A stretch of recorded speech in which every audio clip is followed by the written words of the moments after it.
from institutions? Like, how does BlackRock wake up one day and say it's time for a spot XRP ETF or a spot HBAR ETF? Like, what do we need to do to get there? I actually think it's really close. It wouldn't surprise me if BlackRock files for a XRP, potentially Solana ETF sometime the end of 2026 or 2027. I mean, you've already got Fidelity, you've already got Franklin Templeton in the race there, so it's not going to be a whole lot longer before BlackRock also looks at this. I mean, Invesco just filed for a Solana ETF. Give it time. XRP will be there as well, and these are the largest ETF providers out there. So I think it has to do with a few functions. They want to see demand, they want to see high market cap, and it'll. Good morning, everybody. Hello, and welcome back to another episode of your favorite crypto news related channel. And a lot of people are asking about the $2.69 price prediction. We're going to be breaking that down all throughout today's episode, but I wanted to start off today's show by asking our listeners the question. One's in chat if you believe BlackRock files for an XRP ETF in the calendar year of 2026. Two's in chat if you think that does not happen. There's going to be no progress, at least for the foreseeable future. I find myself in the category that we will see an XRP ETF filing from BlackRock in the year 2026. And this is the Canary Capital CEO, Stephen McClurg, predicting the exact same thing on the Crypto Sensei show. Fidelity, Franklin Templeton, they're already in the race, moving well beyond Bitcoin and Ethereum. XRP and Solana are next on the list, but that's not all we're breaking down throughout today's show. We're going to go through the brand new price predictions that were released by 21 shares earlier this morning. Now, for our listeners, you're not going to like these price predictions, and I think they got them completely wrong. Now, I'm going to break it down later on in the episode why I think they got these projections wrong, but we are seeing some very low estimates to the upside and some very low estimates to the downside. They are underestimating the volatility of the digital asset market, and we're going to break that down in depth at the end of today's show. But to begin today's episode, I wanted to give you guys an update on what's happening in the next 24 hours. We are set to have a vote on the crypto bill for the Senate Agriculture Committee tomorrow at 2 p.m. Eastern time. Now, this could be major because it's going to continue to progress the digital asset regulation that we've been discussing on this channel. This is Paul Barron's interview with Cody Carbone, where they're discussing what this means for crypto regulation and how major changes could be on the horizon for digital assets in the USA. Here it is. Of where we stand right now on the Clarity Act and the stance that DC is facing. Take a look. I think we do have a compromise that is going to make, the banks happy. We've given enough concessions. We've arrived at enough compromises where as high as 6 Democrats voting for it. So an ex-post, I should say, from Patrick Witt saying, and it's highlighted here, no bill is better than a bad bill. Of course, he's quoting your CEO. This bill had less than 24 hours to breathe. We had 6 amendments that would have made the bill materially worse. It had the potential to shut down exemptive authority. I'm not sure, where Coinbase was getting that. It's just false. Dearly beloved, we're gathered here today. And guys, we do not have the YouTube Premium, but we won't be flustered by that either. Here's the continuation of the clip.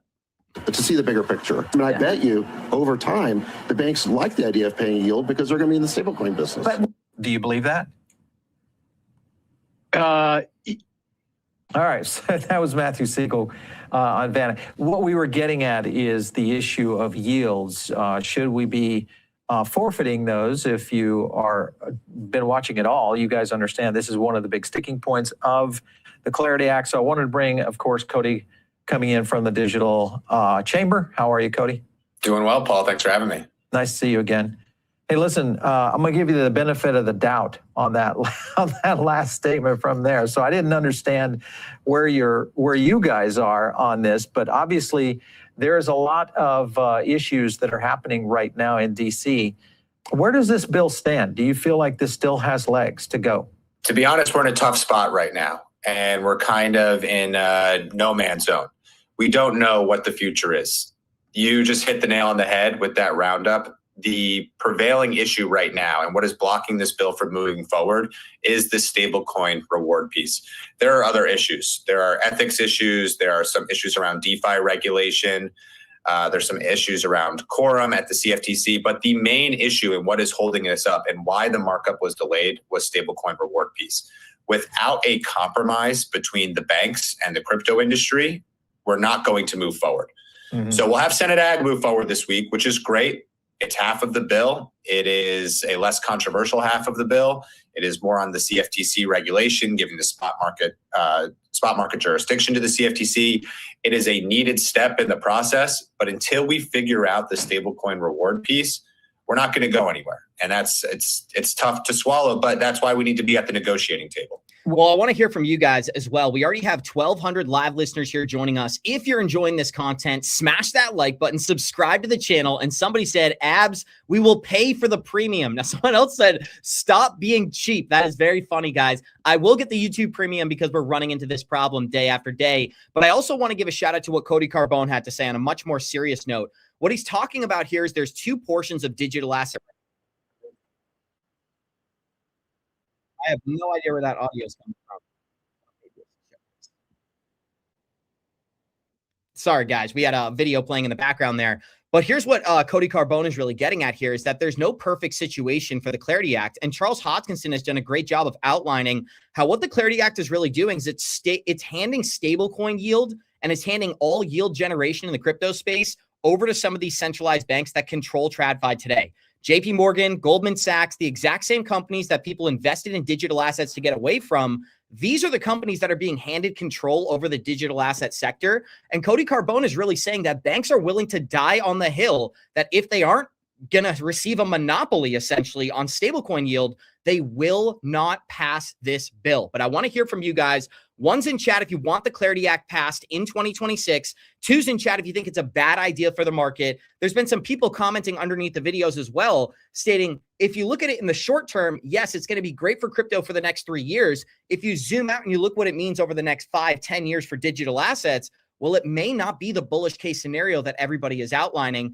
but there's a third pillar to this entire narrative, and that is what's happening in Japan. And we're going to cover this once again on today's episode. This is a whole different portion of a Paul Barron podcast that we're going to connect to what we just witnessed, where the Bank of Japan is in a once-in-a-lifetime situation we have never witnessed before. And we are about to see huge changes when it comes to the global economic order and the way that it functions today. The fact that gold and silver are going parabolic, this isn't something that's catching the banks off guard. This was always a part of the plan. And this entire agenda began all the way back in 2019 prior to the COVID crisis, where banks around the world decided we need a global restructuring. Now, let's create the catalyst to bring this new market forward. But if you're enjoying this content, guys, we already passed over 220 likes on the show. Can we pass 500 during the live stream? That is the goal for today. If you're enjoying the show, smash that like button. Let us know your thoughts underneath the video. This is Paul Barron and Mikkel talking about what's happening in Japan and how Donald Trump has a plan to get Fed rates as low as possible. Here it is. The Japan intervention to basically prop up the yen. It's no longer a maybe. Now it's imminent. And the likelihood is we're probably going to see some impact on the dollar. Are you following this much, Connor? I think it's impossible not to. I mean, if you look at what's going on in Japan right now, I mean, I don't think a lot of people know exactly what the reaction is going to be in terms of both Japan and the United States. I think this is clearly, whether you're looking at Japan's bond deals, whether or not if you're looking at there's a big issue brewing in Japan. Now, where I might be on the other side of it is, to me, it seems like this is all pretty well documented and well forecasted. I don't think it's necessarily, in my opinion, so far, something that's, where did this come from? Black swan type scenario.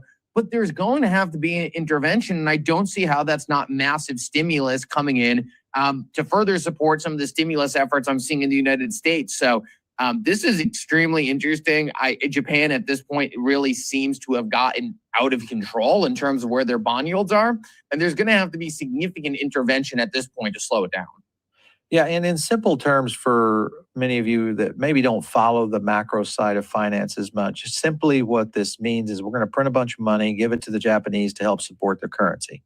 When you print that money, you're basically injecting QE into the system, and that usually will indicate a weaker dollar, which usually pushes to risk assets, rotation. Now, we all are watching gold cracking over 5,000, silver's over 105.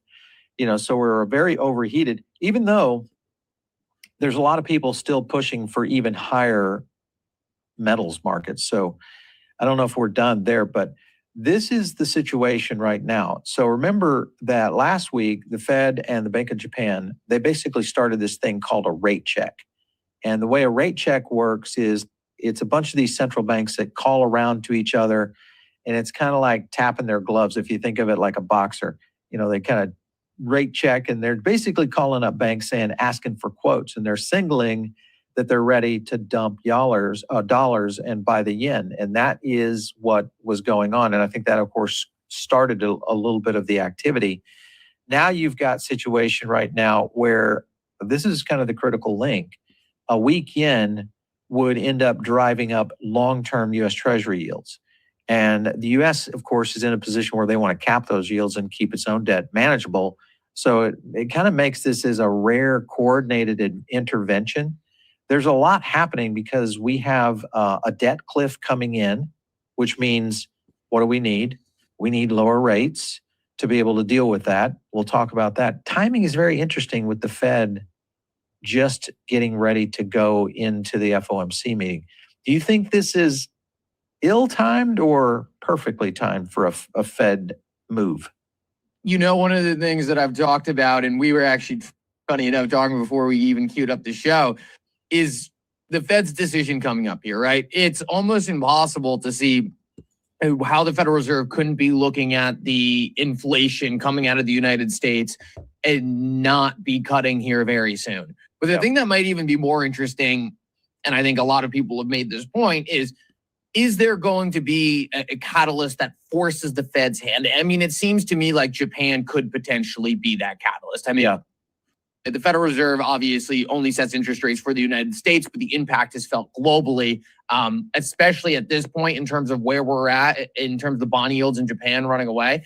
The Federal Reserve may need to step in and start cutting interest rates in the United States and hope that has a downstream effect on Japan. That could be the crisis scenario that the Federal Reserve has been holding out on in terms of cutting rates. I see you're showing inflation right here. This is trueflation, and viewers need to understand trueflation is really their own independent real-time index of where inflation is in the United States. This is completely outside the Federal Reserve and any of the government reported numbers. We're at 1.2%. If we continue on this trajectory, we're going to be at negative inflation soon. And for every single time over the past 5 years, you've heard about inflation being a problem, the narrative is going to switch to deflation being a problem here pretty quickly if we do not stop this plummet. I think it's going to be almost comical how quickly we switch the narrative from talking about inflation to deflation if we keep on this trajectory. And the only way to stop this is to cut rates. And I think that helps the Japan situation as well. So now you guys have a better understanding of exactly what's happening. Well, and you got to understand from the Trump administration's perspective. Well, I want to play you a brand new statement out of Donald Trump. Here's his thoughts on rate cuts and what's coming when Jerome Powell's gone. As possible, despite that, we've driven rates down. When you're really good, you can get them down despite everything, because ultimately it just sort of follows nature. Mortgage interest rates are now at the lowest level in 3 years, and new mortgage applications are up 30%. By the way, well, we have a great Fed chairman. I think we're going to have one. I'll announce it pretty soon. You'll see rates come down a lot. And refinancings are up 100% compared to the end of the Biden term. Up 100%. So you guys just heard it. Rates are going to come down according to Donald Trump, according to some of the analysis that we just gave on the inflation numbers. And here's where it gets exciting, guys, because when rates come down and inflation is stagnant, risk on assets are set to thrive. We are watching gold and silver do what I believe the digital asset space at large is going to do here in 2026. Products like Bitcoin are going to lead the charge, but XRP, Cardano, Ethereum, Solana, all the major players who survive regulation, they're going to experience this radical growth as well. And we did just pass over 2,000 live listeners, guys. If you're having fun, you enjoy this content, smash that like button. And a lot of people are asking about the price prediction in chat. That is the prediction we're going to cover before the end of the episode. Now, 21 shares in XRP ETF issuer put out their 2026 price predictions, and that's where that 269 comes from. So if you want an analysis on that, stick around. And the goal for today, can we pass 500 likes? We're already at 300. I think we're going to get there. Let's listen to what Ray Dalio had to say. So Dalio just said the quiet part out loud. If you depreciate the money, it makes everything else look like it's going up. And that's what's happening in capital markets today with assets like gold and silver. Here's the analysis. So, for example, last year, American markets significantly underperformed foreign markets. And people don't quite realize that. And the best asset class, in a sense, was gold, but think of that as being the money. So in answer to your question, I've learned, that was a lesson I learned, that if there's a depreciation in the value of money, it makes everything look like it's going up. And that's what's going to happen, guys. If we see a situation where they continue to decrease the value of the US dollar by lowering rates, printing more money, providing economic stimulus, that is going to be a great opportunity for people like ourselves to own some of these appreciating assets in the process. And what I've seen time and time again during these crypto bull markets is that people often think these prices will go much lower than they do. And they also think in a bear market, we're not going to go as low. So they get it wrong time and time again. And that's what we're going to get into for this portion of the episode. Now, earlier today, we got the 21 shares, which they've issued an XRP ETF. They put out their XRP price predictions for 2026. Now, again, we're going to go through this. I'm going to be fairly critical of some of the things that they had to say in this report. But what you guys are going to see is that their main prediction is that strong institutional demand combined with stablecoin adoption is going to lead to an increase in the price of XRP. Now, looking at it objectively, their base case for XRP is $2.45 in 2026. Their bull case, $2.69, and their bear case is $1.60. Now, they think there's a 50% chance for the base case, a 30% chance we see 269, and a 16% chance we see $1.60 in the calendar year of 2026. Now, here's where I'm coming at you with the obvious question. I'd love to see ones in chat if you think this price prediction is way too low. Twos in chat if you think this is an accurate price prediction out of 21 shares. Here's where I agree with Seven Dennis. Seven Dennis said, what a bunch of BS. Here's what I'll say. They're absolutely getting it wrong on the front of volatility. Think about how volatile the crypto market is. Just last July, and I'm talking about July of 2025, only 6 months ago, we had XRP trading at $3.60 just based on the liquidity of the market. So if we, like I've been saying, if we get a liquidity cycle here in 2026, Fed lowers rates, economic stimulus, Japan catalyst plays out, there is going to be so much new money entering all markets that assets like XRP aren't going to be volatile only 20% up or 20% down. We're going to see radical price appreciation or even a radical move to the downside. So here's my estimate, guys. If we accomplish that 269 price target, I think we're going up to 320 almost definitively. If we're able to pass 320 with volume, that's when we can start talking about XRP breaking its all-time high. But that's going to depend on the sentiment of the market today. That's going to be much more dependent on what other assets are doing at that time. And a great example of this would be if people start taking profit in gold and silver, which is up 200, 300, even 400%, well, then they're going to roll that capital into these risk-on markets like XRP and like Bitcoin. And that is the liquidity crisis. That is the liquidity event that we need to see some of these price targets far higher than what they're saying here. So my analysis is they're looking at this market completely wrong. The volume that's coming in, the volume that happened after we are in a regulated asset class, it's 269, 245. These are price targets that you would give for low moving stocks. We are looking at the most volatile market on planet Earth. And I think if we get to 269, we're going to far outpace those expectations. But guys, I want to hear from you. Ones in chat if you think it's accurate. Twos in chat if you do not think it's accurate. I'd love to see those results come in. We got a lot of ones out there. And I agree. I don't think it's accurate, guys. I think they are underestimating the volatility of crypto and how much things can change. But I want to spend a moment of time on this topic right here. BlackRock filing for an XRP ETF. Here's what Stephen McClurg had to say. From institutions, like how does BlackRock wake up one day and say it's time for a spot XRP ETF or a spot Xrp ETF? Like, what do we need to do to get there? I actually think it's really close. It wouldn't surprise me if BlackRock files for a XRP, potentially Solana ETF sometime the end of 2026 or 2027. I mean, you've already got Fidelity, you've already got Franklin Templeton. And let's just remember when Steven was on our show, I think it was only 12 days ago at this point, he predicted a $5 XRP in 2026. Even that far outpaces what we just got out of 21 shares. And I think it's because he knows just a couple of catalysts like the filing of an XRP ETF, the passing of the Clarity Act, some Fed interest rates being lowered, and seeing capital move into the crypto space. All of these things could have a huge impact on these assets, and crypto being so volatile, that presents an opportunity to the upside. But let's continue. XRP, potentially Solana ETF sometime the end of 2026 or 2027. I mean, you've already got Fidelity, you've already got Franklin Templeton in the race there. So it's not going to be a whole lot longer before, BlackRock also looks at this. I mean, Invesco just filed for a Solana ETF. Give it time.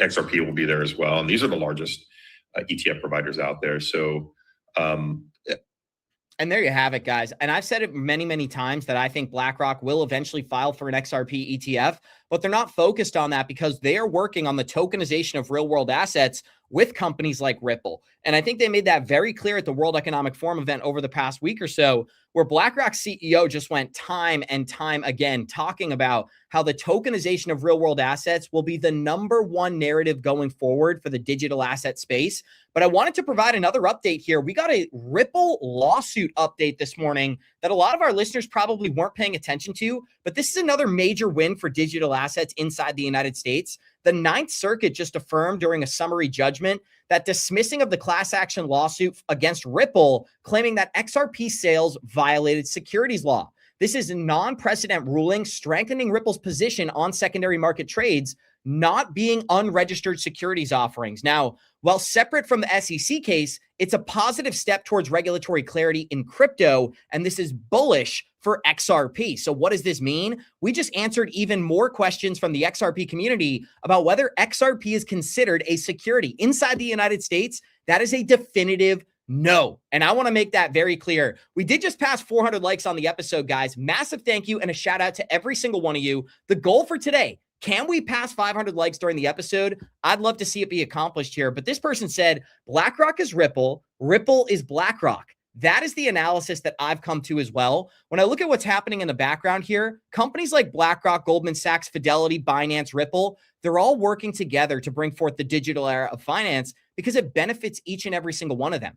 BlackRock is going to benefit from a monopoly effect here on the tokenization of real world assets, as well as being the largest asset manager on the planet. Then you have Ripple embracing a lot of this new narrative here, saying we want to be a leader when it comes to the tokenization of real world assets. Why would that be the case? More tokenization, more money for Ripple. This is all working towards the same agenda here, where everybody is focused on the tokenization of real world assets. Now, again, tomorrow morning, we have a major update as we will see a voting on the first portion of crypto regulation inside the United States. This is the Senate Agriculture's crypto markup bill, which is set to be addressed tomorrow. So here's the clip we just got out of Fox. Well, then you see XRP on your screen. A major crypto bill clearing a key hurdle on Capitol Hill after Kansas Senator Roger Marshall dropped a controversial amendment from the Clarity Act targeting credit card swipe fees. Now, the legislation would regulate and legitimize digital assets. It's got bipartisan support. The Senate Agriculture Committee expected to vote on that bill tomorrow. Joining us, well, then you see XRP on your screen. And I love this right here, guys.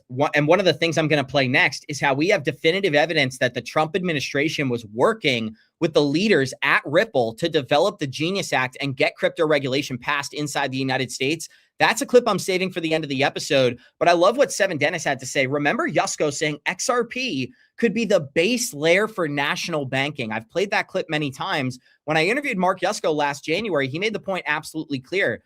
In Washington, D.C., in the background, there was a major concern from Bitcoin and Ethereum investors that Ripple was working hand in hand with the United States government to get friendly crypto regulation passed. Well, we can validate once again that we were correct on that analysis here on Good Evening Crypto. This is Cody Carbone talking about what happened last January and how people like, and we're going to connect the dots here, but Ripple representatives working hand in hand with the United States government. Here's the clip. seen Besant jump into this because he is very pro stablecoins in general, and stablecoins essentially are going to be in a position where they're propping up the U.S. dollar via treasuries. I couldn't agree more. I mean, a little known thing that happened at the start of this administration in early January, the White House sat down with some crypto industry leaders and said, we're going to prioritize stablecoin legislation and then move to market structure legislation. The sole reason for that was because of the strength of the dollar and what the expansion of the dollar can mean for the U.S. economy. They want everyone, whether you're in Venezuela or Argentina, or if you're in Hong Kong or Singapore, they want everyone accessing the dollar through US-backed stablecoins. They want the US-backed stablecoin to be the new reserve currency of the digital world. And that's why we started with stablecoin legislation. It wasn't just, market structure is more complicated. We'll do that second. It was, no. We're going to prioritize the Genius Act. We're going to get that done.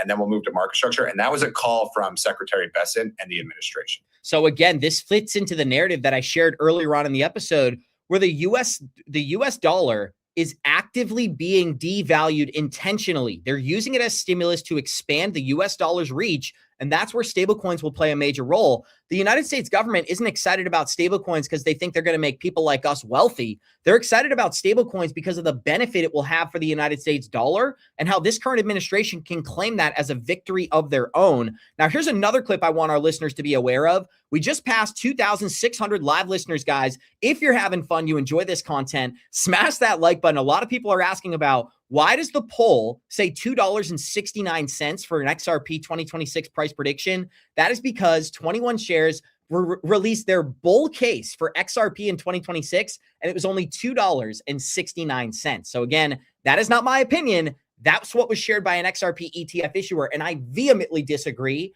But let's break down the connection between gold and silver here, starting with this clip. Let me know, our listeners, do you recognize this guy? Here it is. Where gold is distributed amongst different nodes throughout the world, in Dubai, in Shanghai, wherever. But it's like a blockchain. It's a ledger, open ledger, where gold becomes the basis for a new financial system. And so China is very much focused on multilateralism, on women cooperation, on reciprocity. And that's the future that Mark Carney believes the middle powers should strive for. And that's a framework that Mark Carney and the other middle powers, the Europeans, would like to implement. The problem, as you say, is there is no way that the American empire will just fade away and let BRICS, this new multilateral system, develop. And so in the national security strategy, it's very explicit in that America will not give up its empire, but it will change the tactics by which it rules the empire. So no more multilateralism. And there you have it, guys. So what are we witnessing right now? Gold and silver are going parabolic. And why is that?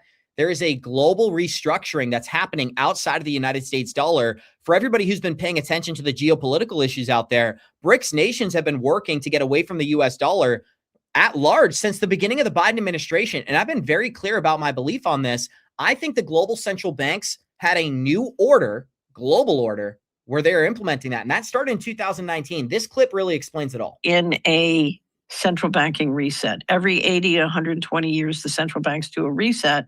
We started into the going direct reset in August 2019. They're planning on fundamentally changing the model because new technology allows them to do it. So if they come out with CBDC or stable coins with programmable money, they're going to end currency and go into a financial transaction control model. The Congress passed the Genius Act. There's a lot on the Genius Act, and we have a briefing on stable coins.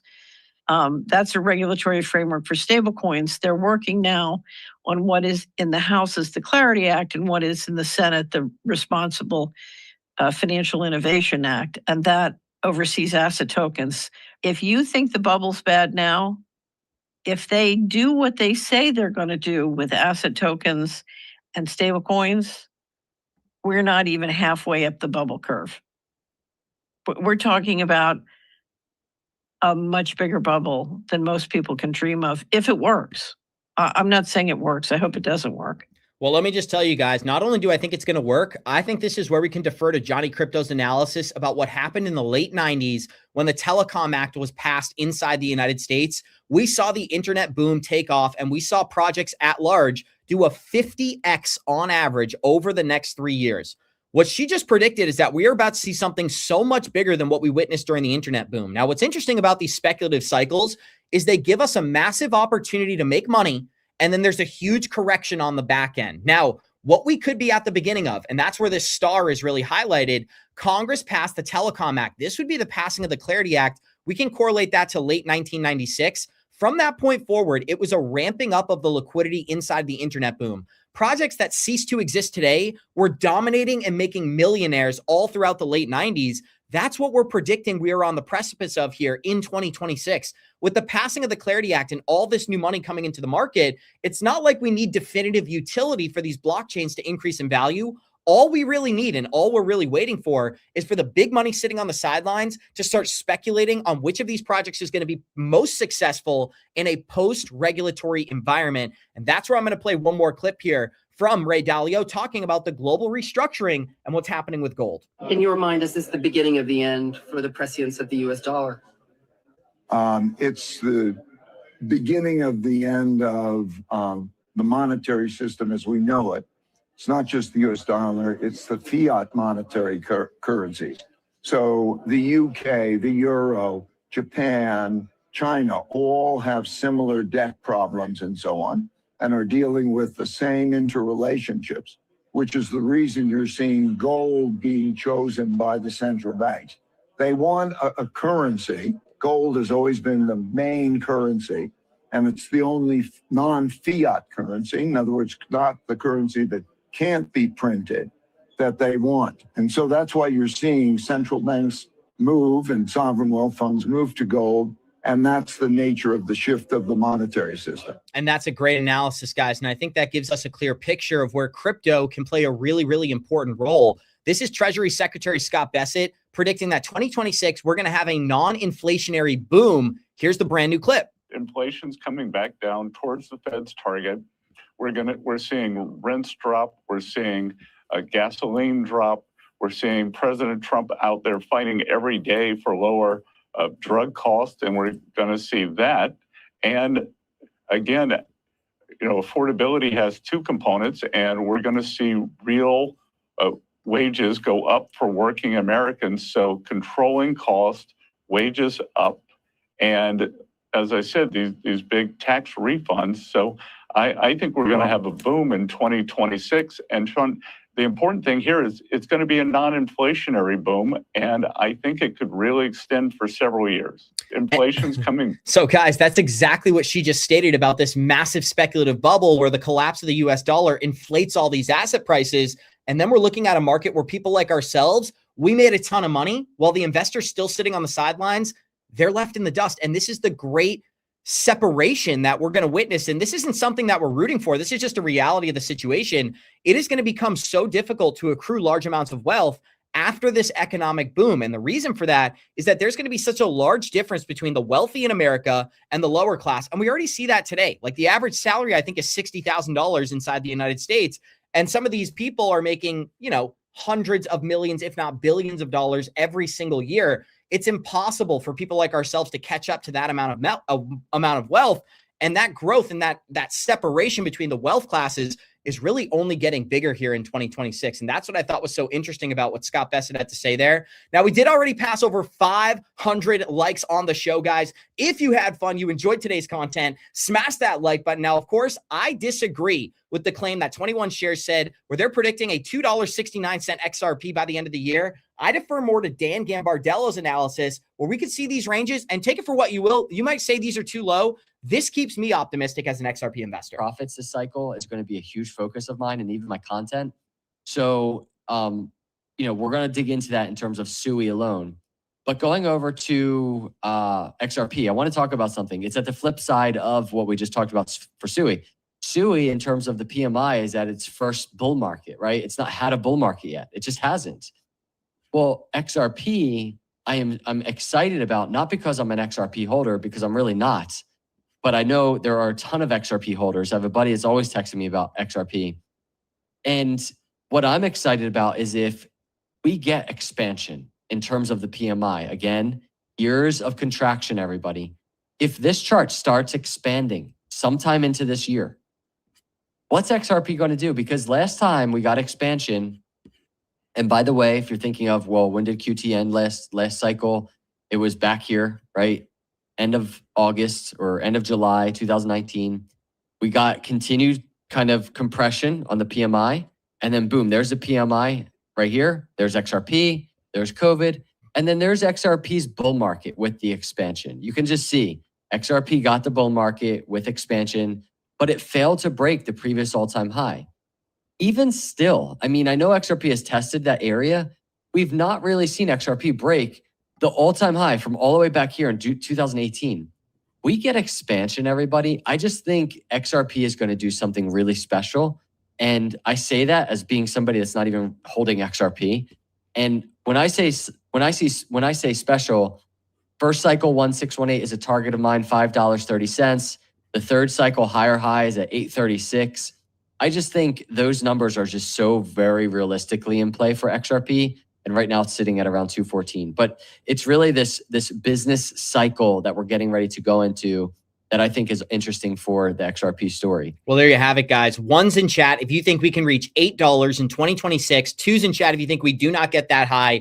Now, I saw we got this live donation. This is from earlier, guys, so I apologize to the average golfers of Idaho with the $5 donation in the membership. He said, morning, Abs. My oldest daughter is moving out to the Boston area in April. Love to connect up when I come and visit her. Appreciate you. That sounds awesome. And listen, April, we may be able to get around to golfing depending on the weather. So shout out to you. Thank you for the $5. And I'm always excited to meet you guys. I'll be at XRP Las Vegas. I'll be at ETH Denver. I'll be at the Bitcoin conference this year. So if I can, I want to meet as many of our listeners as possible. We don't have some massive community out there, guys. Each and every single one of you is unique. And I couldn't be more excited about the fact that I'm going to be meeting a bunch of you later on this year. But we already have 3,000 live listeners. If you enjoyed today's content, smash that like button, subscribe to the channel, go out, touch some grass, hug some family, dig through the snow today if you're up in the Northeast, and we'll see you all in the next one. So if you're looking to implement the same strategies that we do here on Good Evening Crypto, I would encourage all of our listeners to click on the Merlin link below and sign up for ITrust Capital as well. Now, why are our listeners going to do this? By leveraging the Merlin application, you can create a profit plan for yourself so you know exactly where you're going to be exiting this market. But leveraging iTrust through a Roth IRA product, you can take advantage of tax-free crypto gains during this crypto bull market. So I would encourage everybody, click on the link down below, sign up for iTrust today, and take advantage of our $100 free sign-up bonus. Guys, sometimes I accidentally forget we did have the user poll out there for today, so I just want to address that before the end of the episode. We got 1,000 votes in today's user poll. Does XRP reach $2.69 in 2026? 84% said yes. 16% said no. I don't know what those people are thinking out there, guys. 16%, it would take a very small amount of volume to get us to that level. But with that being said, I disagree. We'll see you all in the next. I'm going to be so proud of you, President, and I don't care about that. But you are going to be so proud of your country because we're going to turn it around and we're going to start winning again. We're going to win so much. We're going to win at every level. We're going to win economically. We're going to win with the economy. We're going to win with military. We're going to win with healthcare and for our veterans. We're going to win with every single facet. We're going to win so much, you may even get tired of winning. And you'll say, please, please, it's too much winning. We can't take it anymore. Mr. President.